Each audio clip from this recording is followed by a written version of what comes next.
কুস্তিতের মতোই কি Carlo Ancelotti স্বজন প্রীতি শুরু করেছেন? রিচার্লিসনকে বারবার কেন দলে ডাকা হচ্ছে? সে তো ফর্মেই নেই, জাতীয় দলে আসলে মাথা নষ্ট হয়ে যায় তার। কয়েকদিন আগে রিচার্লিসনকে নিয়ে সমালোচনা করলেও বর্তমানে ক্লাবের হয়ে করে যাচ্ছেন একের পর এক গোল। জাতীয় দলে রিচার্লিসন তো ফর্মে নেই, তাহলে কার্লো আনচেলত্তির মতো কোচ রিচার্লিসনকে বারবার কেন ডাকছে? কার্লো আনচেলত্তির উপরে আমরা ভরসা করি। আনচেলত্তি এমন একজন কোচ স্বল্প রিসোর্স নিয়ে সর্বোচ্চ ফলাফল এনে দিতে অভ্যস্ত। আর এইটা আমরা দেখেছি রিয়াল মাদ্রিদে। পুরো main team injury, Ronaldo club ছেড়ে যাওয়া, ভিনিসিয়াস আউট অফ ফর্ম, সেই জায়গা থেকে সবকিছু গুছিয়ে এনে রিয়াল মাদ্রিদকে এনে দিয়েছিলেন চ্যাম্পিয়ন লিগের শিরোপা।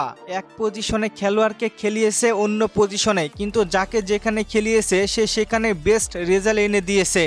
কার্লো আনচেলত্তি একজন বাবার মতো, সে জানে ফুটবলারদের থেকে কিভাবে সেরাটা বের করে আনতে হয়।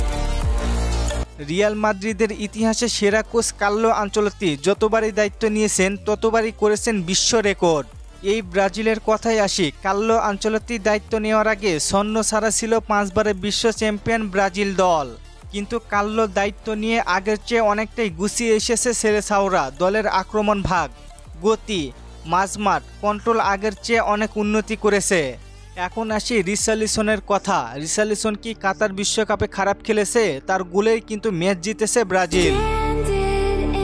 কঠিন মুহূর্তে বুদ্ধি ব্যবহার করে গোল করার ক্ষমতা এবং অভিজ্ঞতা দুইটাই তার আছে। আপনারা কি জানেন রিচার্লিসন এবং কার্লো আনচেলত্তি একই দলের হয়ে সঙ্গে থেকেছেন? আনচেলত্তির অধীনে প্রিমিয়ার লিগে খেলেছেন রিচার্লিসন, তাই কার্লো আনচেলত্তি খুব ভালো করেই জানেন কোথায় রিচার্লিসনের শক্তি আর কোথায় দুর্বলতা। আর তার চেয়ে বড় বিষয়, কার্লো আনচেলত্তি দলে একজন অভিজ্ঞ নাম্বার 9 চেয়েছেন, যার আগের বড় মঞ্চে খেলার এবং চাপ সামলানোর অভিজ্ঞতা রয়েছে। এই রিচার্লিসন ছাড়া ব্রাজিল দলে কে আছেন আনচেলত্তির চাওয়া পূরণ করবে? বলতে গেলে কেউই নেই। আপনার কি মনে হয় কার্লো আনচেলত্তি কি আগের সেই রিচার্লিসনকে ফিরে নিয়ে আসতে পারবে?